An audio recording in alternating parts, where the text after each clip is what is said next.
ఓం శ్రీ గురు ఉపదేశం. శ్రీమాత్రే నమః. శ్రీ గురుభ్యో నమః. గురూపదేశం ఛానల్కి మీ అందరికీ స్వాగతం. నా పేరు హరిత. మాయ అనేది ఎవరు ఛేదించలేనిది అని మనందరికీ తెలుసు. అలాంటి ఒక గొప్ప మాయ గురించి ఈరోజు ఒక కథ రూపంలో మనం తెలుసుకుందాం. మనందరికీ సుపరిచితమైన వ్యక్తి నారదుడు లోక సంచారి, త్రిలోక జ్ఞాని. ఆయన త్రిలోకాల్లో తిరుగుతూ హరినామస్మరణ చేస్తూ ఉండేవాడు. నారదుడికి ఒకసారి తను త్రిలోక సంచారం చేస్తూ ఉన్నప్పుడు ఒక అనుమానం కలిగింది. లోకాలన్నీ ఈ మాయలో పడి కొట్టుకుపోతూ ఉంటాయి, కానీ అలాంటి మాయ నన్ను ఎప్పుడూ అంటదు. ఎటువంటి కామక్రోధాలు నన్ను అంటవు. ఎందుకు అంటవు? ఎందుకంటే నేను చాలా గొప్ప భక్తుణ్ణి కాబట్టి అని ఒక చిన్న గర్వం ఆయన మనసులో మెదిలింది. నారదుడు వైకుంఠానికి వెళ్ళి శ్రీ మహావిష్ణువుతో, స్వామి, ఈ లోకమంతా ఈ మాయలో పడి కొట్టుమిట్టాడుతుంది, కానీ నేను మాత్రం నీ నామస్మరణతో ఆ మాయను కూడా జయించాను అని చాలా గర్వంగా చెప్తాడు. అప్పుడు శ్రీహరి తనలో తాను నవ్వుకొని, నారదా, అసలు నా మాయ నుంచి నువ్వు తప్పించుకున్నావా లేదా అనేది తర్వాత చూద్దాం. అసలు నీకు మాయ అంటే ఏంటో తెలుసా అని అడిగాడు. అప్పుడు నారదుడు, తెలీదు స్వామి అని చెప్పాడు. నీకు మాయ అంటే ఏంటో నేను చూపిస్తాను, నాతో రా అని చెప్పి భూలోకానికి తీసుకెళ్ళాడు. భూలోకంలో ఒక అందమైన ప్రదేశం ఉంది. అదే కన్యాకుబ్జ ప్రదేశం. ఆ రాజ్యంలో ఒక అందమైన వనం ఉంది. ఆ వనం దగ్గర మహత్తరమైన ఒక సరస్సు ఉంది. ఆ సరస్సు దగ్గరికి శ్రీ మహావిష్ణువు నారదుని తీసుకొని వెళ్ళి, నారదా, ఈ సరస్సు ఎంతో మహత్తువైనది, నువ్వు వెళ్ళి ఇందులో స్నానం చేసిరా, నీకు ఆ తర్వాత మాయ గురించి విపులంగా చెప్తాను అని చెప్పాడు. అప్పుడు నారదుడు ఆ మహావిష్ణువుకి మోకరిల్లి వెంటనే ఆ సరస్సు దగ్గరికెళ్ళి తన చేతిలో ఉన్న మహతి అంటే వీణ, ఆ మహతిని, ఆయన చేతిలో ఉన్న జపమాలని తీసి గట్టుమీద పెట్టాడు. పెట్టి ఆ మహావిష్ణుకి మనసులో నమస్కరించుకొని సరస్సులోకి దిగాడు. దిగి ఒక మునక వేసి లేచాడు. అప్పుడు ఒక వింత జరిగింది. అదేంటో తెలుసా?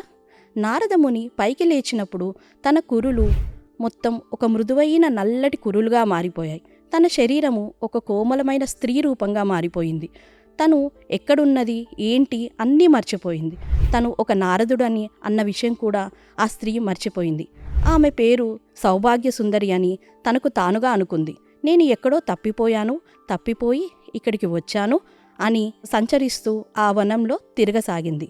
అక్కడి నుంచి విష్ణుమూర్తి చల్లగా జారుకున్నాడు.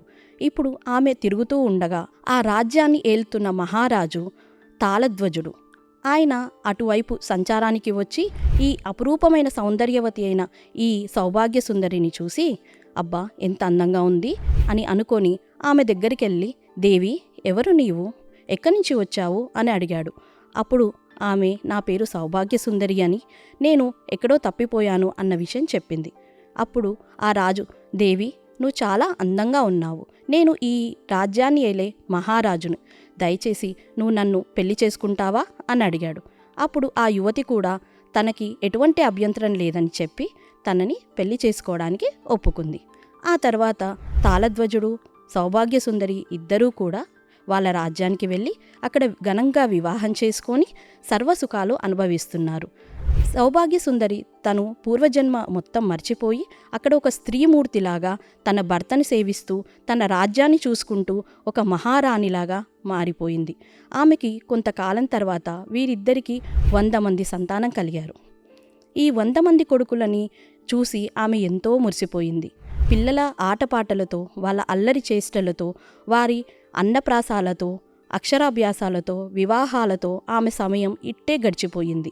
ప్రతి ఒక్కటి తను దగ్గరగా ఉండి తన పిల్లల ఆలనా పాలన, తన భర్త యొక్క ఇష్టాయిష్టాలను తెలుసుకొని ఒక మహారాణిలాగా, ఒక పూర్తి స్త్రీతత్వంతో కూడిన ఒక యువతిలాగా మారిపోయింది. ఆమె తన కొడుకులకు వివాహం కూడా చేసి చాలా సంతోషంగా ఉన్న సమయంలో కాలచక్రం గిర్రున తిరిగింది. ఆ కాలచక్రంలో మొత్తంగా 60 సంవత్సరాలు గడిచిపోయాయి.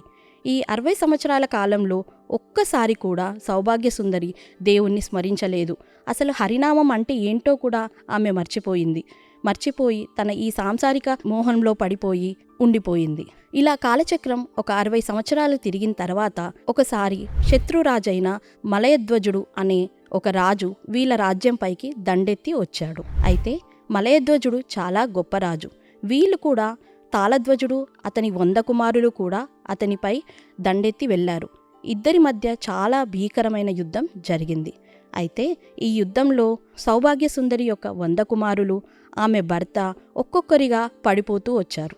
ఒక్కొక్కరు పడిపోవడం చూసి సౌభాగ్యసుందరి ఎనలేని దుఃఖంతో చాలా బాధపడింది. ఒక్కొక్కరుగా తన కళ్ళ ముందే వాళ్ళు శవాలై పడిపోతూ ఉంటే ఎనలేని దుఃఖాన్ని అనుభవించింది. అప్పుడు తను పరిగెత్తుకుంటూ యుద్ధభూమికి వెళ్ళి అక్కడ మోకాళ్ళపై మోకరిల్లి, దేవా, నేనేం పాపం చేశాను? ఎందుకు నాకు ఈ శిక్ష విధించావు? నా భర్తని, నా 100 మంది కొడుకులని ఎందుకు ఇలా నా నుంచి దూరం చేశావు అని చాలా రోదనతో, చాలా గుండెలు బాదుకుంటూ ఏడవసాగింది. ఆమె ఏడుపుకి ఆ చుట్టుపక్కల ఉన్న వనంలోని పశుపక్షాదులు, జంతువులు కూడా కంటతడి పెట్టాయి. ఆమె రోదన అంత భీకరంగా ఉంది.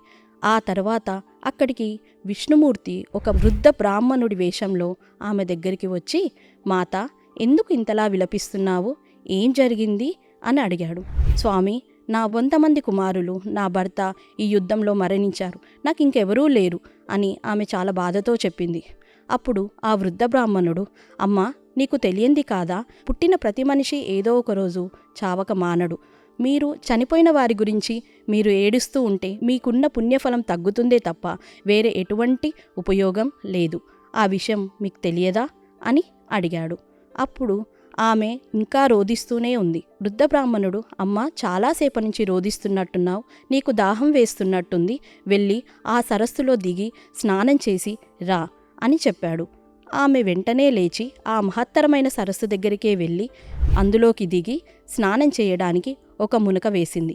మునక వేసి పైకి లేవగానే మళ్ళీ విచిత్రం, మళ్ళీ నారదుడిగా ఆ స్త్రీమూర్తి మారిపోయింది. నారదుడికి ఏమీ గుర్తులేదు. విష్ణుమూర్తి, నారదా, ఏమైంది? ఇంత ప్రశాంతంగా ఉన్నావు? నీ 100 మంది కొడుకులెక్కడా? నీ భర్త ఎక్కడా? ఇంతసేపు అలా రోదిస్తూ ఉన్నావు, ఇప్పుడేమో ఇంత చిద్విలాసంగా ఉన్నావు అని అడిగాడు. స్వామి, నాకు 100 మంది కొడుకులా? నా భర్తనా? అంటే నేను పురుషుడినా, నేను స్త్రీనా అని అడిగాడు. అప్పుడు విష్ణుమూర్తి, నారదా, నువ్వు స్త్రీవి కాదు, నువ్వు పురుషుడివి కాదు, నీకు 100 మంది కుమారులు లేరు, నీకు భర్త లేడు. ఇదంతా మాయని జయించడం బ్రహ్మరుద్రుల వల్ల కూడా కాదు. అలాంటి మాయని నువ్వు జయించావని చాలా గర్వంగా అనుకున్నావు. చూసావా, ఏమైంది నీ గర్వం, ఏమైంది నీ భక్తి అని విష్ణుమూర్తి అడిగాడు. అప్పుడు నారదుడు చాలా సిగ్గుతో, స్వామి, నన్ను క్షమించు, ఈ మాయలో పడిపోయి 60 సంవత్సరాలు నేను గడిపానా? నీ భక్తిలో నేను అన్నీ జయించాననుకున్నాను, కానీ ఆ పరాశక్తి యొక్క మాయని జయించలేకపోయాను. నన్ను క్షమించు స్వామి అని వెంటనే ఆ పరాశక్తిని తను స్తుతించాడు. స్తుతించి తన గర్వభంగం కలిగించినందుకు విష్ణుమూర్తికి వేణోలా స్తుతించి తను క్షమాపణ కోరాడు. ఈ విధంగా నారదుడికి తన గర్వభంగం కలిగింది. మనము ఎంతటి గొప్ప జ్ఞానులమైనా, ఎంతటి భక్తి పరాయణులమైనా కూడా మనలో ఏ కొంచెం గర్వం ఉన్నా కూడా అదంతా వృధాగా పోతుంది. గర్వం లేకుండా ప్రతి మనిషి తమకున్న జ్ఞానాన్ని 10 మందికి పంచుతూ గొప్పగా బతకాలి. చూసారుగా, మనిషి ఎంతటి జ్ఞానాన్ని సంపాదించినా, ఎంతటి కీర్తిని సంపాదించినా తనలోని చిన్ని గర్వం తన పతనానికి దారితీస్తుంది. అందుకనే ప్రతి ఒక్కరూ ఈ మాయను జయించడానికి నిత్యం దైవాన్ని స్మరిస్తూ ఉండండి. ఈ కథ మీకు నచ్చిందనే అనుకుంటున్నాను. మరిన్ని ఇలాంటి పురాణ కథల గురించి తెలుసుకోవాలనుకుంటే మా గురూపదేశం ఛానల్ని సబ్స్క్రైబ్ చేసుకోండి. హరే కృష్ణ.